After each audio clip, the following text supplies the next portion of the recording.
In the wake of the vicious act of political violence against Nancy Pelosi and her husband, Paul, you know that there was a lot of conspiracy theorizing going around, jokes being made by right wingers about the attack. And Elon Musk over there, who used to be the richest man in the world, participated in that. Spreading homophobic conspiracy theories that this was not a right winger trying to assassinate the Speaker of the House. It was just a gay fling or something. It was a fun little conspiracy theory for them, and they really enjoyed it. Elon Musk, of course, is going to jump in something like that, which is why I was pretty shocked when I saw that he apparently apologized for tweeting the baseless conspiracy theory about Paul Pelosi. You don't often see any right winger apologize for that sort of thing. And after the video came out of the Paul Pelosi attack, we have not seen much of that. I think Glenn Beck sort of apologized. So Elon Musk did it, and that is good news. Or at least it would be good news, because I'm not actually buying it. Let's actually dive into the evidence that's informing all of these headlines of him apologizing for doing that stuff. First of all, if you didn't see, he responded to a tweet by Hillary Clinton back then saying, there's a tiny possibility there might be more to this story than meets the eye.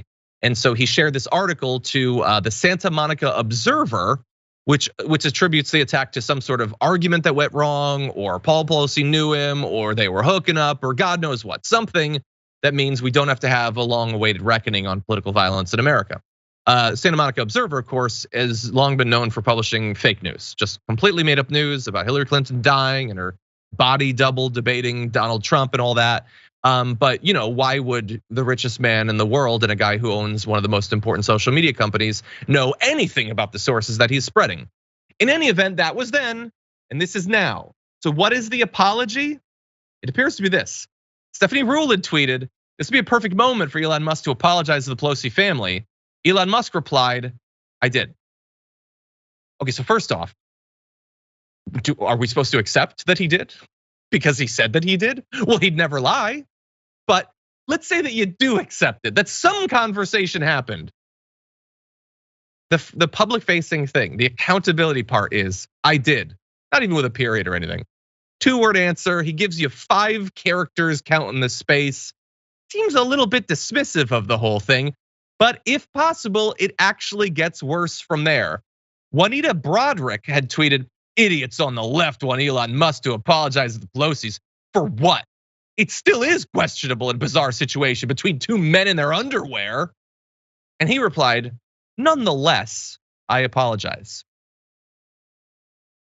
You don't have to actually reply to a tweet by Juanita Broderick that once again reiterates, I don't know, 2 men in their tighty whities, kind of curious. And he says, nonetheless, that means he is putting respect on the nonsense she's saying. Yes, he apologized, but he also decided to once again engage with homophobic conspiracy theories about the attack. And then, because of course everything in the end has to be about him, some rando tweets just wondering how many influential people have asked your forgiveness for undeservedly saying and doing bad things to you, for lying about you, your family and companies, for bringing so much harm to you. And he says, that is rather rare. Oh yes, no, you are every bit the victim after all. I mean, when people like tweet out the photo of you partying with Ghislaine Maxwell, or post articles about Tesla's igniting and causing pileups and all that, that is the same thing as you implying that an old man whose head had just been bashed in by a right winger with a hammer is involved in some sort of illicit gay affair. That's pretty much the same thing. So maybe I'm the bad guy, Elise. But all these headlines that are like, let's shower praise on Elon Musk, I'm not buying it.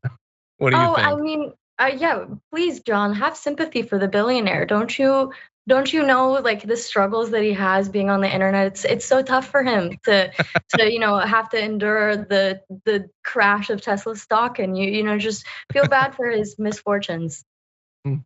I feel terrible. Yeah. I feel a little bit bad for the shareholders of Tesla, not so much for him. I feel bad for the employees of Tesla that would like to have a CEO that actually remembered that he worked there. I feel bad for the people whose lives are lost in those crashes and stuff like that. Not so much for the formerly richest man in the world.